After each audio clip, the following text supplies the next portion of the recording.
Hello and welcome back to another Saturday here at Coriander Quilts. And would you look at this? We've got another Scrappy block pattern. It's been a little while since I shared the last one, but today I've got another free block pattern coming your way for this adorable Scrappy pumpkin block.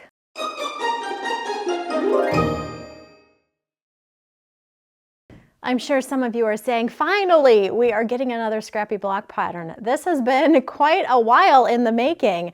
We've had 8 blocks released so far in this little impromptu Scrappy block pattern releases that I've been doing, and this is going to make number 9.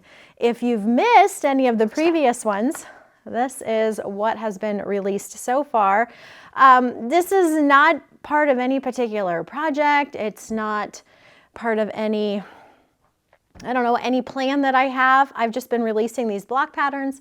People have been using them on their own or mixing together different blocks, and they come sporadically, very sporadically. If you've been around here for a little while, you know it's been a while since the last one. But they pop up every now and then. We get a new block pattern that you can use for whatever you want. The patterns are free over on the Coriander Quilts website. It's just, they're usually a 2-page PDF, sometimes 3-page PDF, depending on the components it takes to make the block. Free to download, print out, and use for whatever floats your boat. So this is the new pumpkin one right here.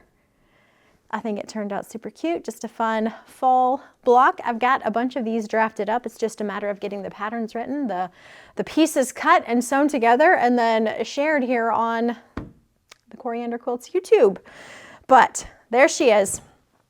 I'm going to go over this pattern with you as I've done before, and then I have somewhere out there, I'm not sure where, I need to grab the quilt layout. I did a layout for you guys so you could see what it looks like when it's used within a quilt. So I'll grab that and you can take a gander at that as well.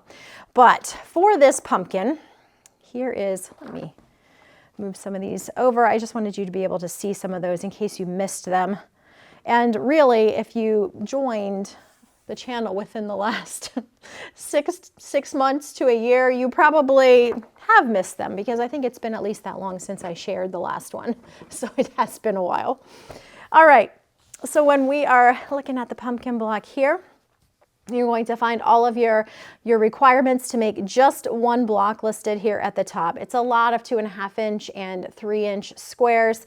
A couple of smaller pieces you need here for your pumpkin stem bits, but mostly 2.5 or 3-inch squares. When I started these block releases, we were working on our Scrappy Irish chain, and that uses all 2.5-inch squares. So we were ending up with extra 2.5-inch squares. So these little blocks were a great way to kind of use up some of those. My guess is that if you've been sewing for any length of time, you also have 2.5-inch square abundance, even if you didn't participate in that Scrappy Irish chain. So if you find yourself in that situation, these are great blocks to use those for. As you work your way down through the pattern, you're going to start by making half square triangles. Pay attention to the pressing instructions. Sometimes I have you pressing to one side. Sometimes I have you pressing things open. Just a reminder, when you are putting these blocks together into a larger quilt, you might opt to forego the pressing instructions that I have listed here and press everything open, because you can see you're going to have a lot of seams around the perimeter edges of these blocks. And so pressing everything open is going to mean that you won't have really thick intersections where these seams are coming together here. I do have that noted in the pattern, but worth mentioning verbally as well. After you make the half square triangles, you move into the little stem portion of the pumpkin, and then we are ready to start sewing things together. So you can see that this pattern, just like in the blocks I've released it in this series previously, you press everything, you sew everything together in rows, and then you're pressing alternate rows in opposite directions, as you can see here. And then after you've sewn the rows together, you sew those together to complete the quilt block. These are 12.5-inch unfinished quilt blocks, so they'll finish at 12 inches within your project. Now let me go grab that layout so you can take a look at what one block might look like if repeated across a whole quilt. I printed out 2 different versions. So just a small little table topper size. This would use 4 of the pumpkin blocks and it would finish at 24 inches square. And you can see I sort of rotated the pumpkins around a little bit to give it a little bit of a topsy-turvy look. And then I also made a larger version using 4 blocks across and 4 blocks down. This would result in a quilt that would be 48 inches square. And of course you could pivot these around however you wanted to.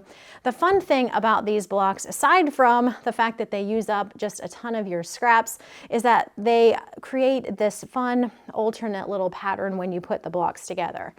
Let's go ahead and put just a couple together here. They all come together a little bit differently. Some of them are going to fit exactly, but some of them are going to have, you know, color in different spots. Let's put that one down here. You can see how this comes together here. The tulip one is a little different. It has color in the corners, so it's a little different, but you can see they all are going to have some sort of a fun corner treatment that is going to mean when you put the blocks together, they create different things. And like I said, some do things a little bit differently, but you get the idea that how they work together. So you could certainly put them all together into a larger quilt. If I were putting all of these blocks into one project, I would probably opt to sash in between everything, just so I didn't have to fuss with my seams, because I do not have all of my seams pressed open. Sometimes I do, but you can see, sometimes I don't. So I would probably sash, but if you're planning in advance, making all of one block like this one or something like this, press those seams open and put them all together and you're going to get this fun pattern that just happens when you sew everything together. That is our next Scrappy block pattern. I do hope that I am able to release another one much sooner because I've got some cute ones. I had kind of forgotten some of the cute ones that I still have planned, ready to go. I had asked before if there were any that you would like to see. So if you had commented before, let me know again if there's something you're really hoping that I release with this little series of blocks. No promises, but the suggestions are great because it gets me going in a direction that makes people happy. So that's the last one for right now. Hopefully it's just the last one for right now and there will be more coming soon, but little Scrappy pumpkin blocks. You can make your cute little fall items, whether that's table toppers, mini quilt, a pillow. This would be super cute if you just added a couple borders or maybe even no borders and turned it into a little pillow, whatever you would like to make. If you do make fun things with these blocks, be sure to send photos our way so that we can share them with other viewers here on the Coriander Quilts YouTube channel. I always like seeing what you guys are making with my patterns and my fabrics, and I get so many comments that the viewers, that all of you love seeing what everyone's making as well. So send those in to us. I have Nicole's email address down below. She is going to be taking some time off when that new baby arrives, so even if you send them into that email address, you might not be sending to Nicole, you might be sending to me. We'll have to see who's answering emails during her time off. It's gonna be me, but not sure when that transition is going to be happening exactly, within the next few weeks. Talking about Nicole, I did want to share a little update about the quilt she's working on. Olive was a little under the weather this last week, so I actually didn't have Nicole here in the studio at all so far. I'm hoping she gets one day in this week, but we are nearly to the end of the week and it hasn't happened yet. But Olive is feeling better, and so I think she's going to get one day in this week. So she hasn't had a chance to work on this project as much as I had thought she might be able to this week. She only works on it when she's here. And when she's here, it's only when there isn't shipping or some other task that needs to happen. So it's a little bit sporadic. We do want to have this project done before baby arrives. I think I mentioned that last week, that is the goal, to get this done before baby arrives. It's for Olive, but time is of the essence because once that new baby makes its appearance, time is going to be in short supply. So we do want to get this sewn together as quickly as possible. So I hope I will have more progress for you next week, the week after. We're so close to her having this baby, so we really do need to cook right along. So what has happened since we last chatted? Nicole started, we had marked that first diagonal line, and then Nicole started sewing some of the lines. We were going to try to do it without having to mark the entire quilt top, just by eyeballing things with where it lays on with the sewing machine foot. I know one of you had mentioned using masking tape or painter's tape to tape off your lines. You could certainly do that if you wanted to.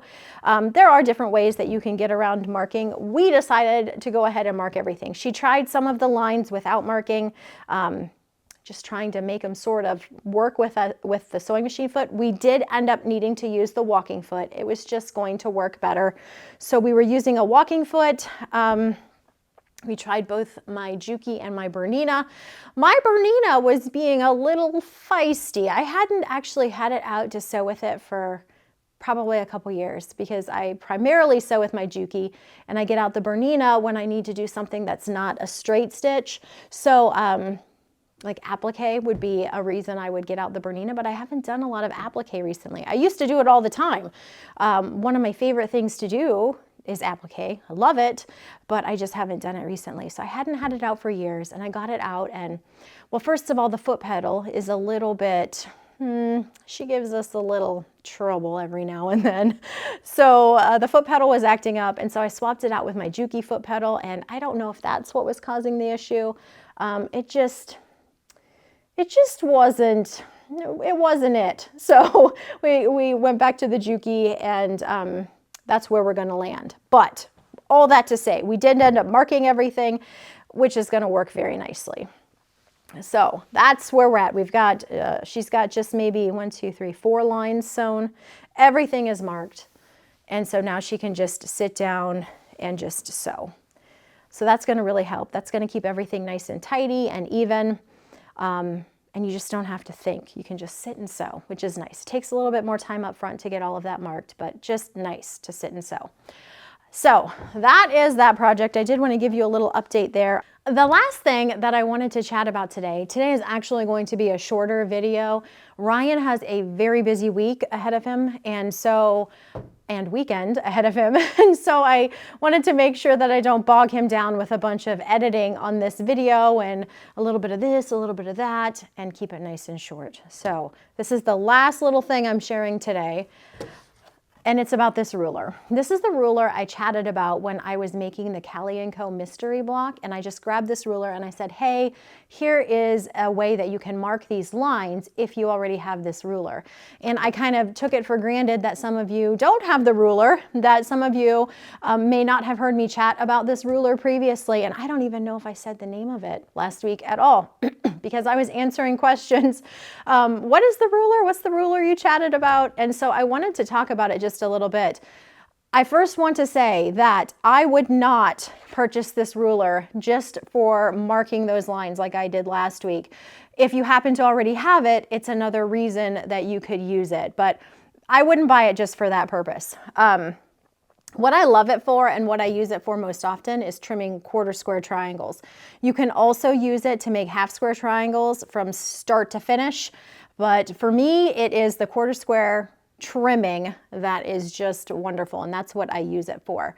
I'm going to link to a video where I demoed about this ruler. It's been a couple years, so if you're new here, you probably never even saw that video, but I did demo it.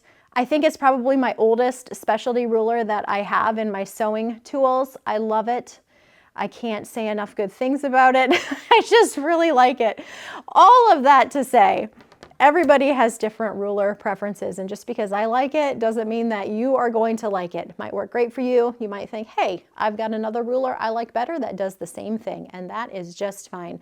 If you take sewing classes, quilting classes at a local quilt shop, that's a great time to try out different rulers. Maybe you've got someone sewing beside you who's using something that seems a little bit different than the way that you would do things, or a tool that's new to you. Those are the times to try those rulers out, those tools out, and see if it's something that works for you. Just because someone recommends something here on YouTube does not mean it is going to be the exact perfect thing for you. So I want to say all that because I never want you guys to think that, oh my goodness, Cori used this or does it this way or says this, and think that you have to do it the same way. We all do things differently, and we have a lot of different tools and supplies that we can purchase and use. So there's no right way. Do what works best for you. So, but I did want to mention the name of it because I was getting asked so many times last week, what was that you used?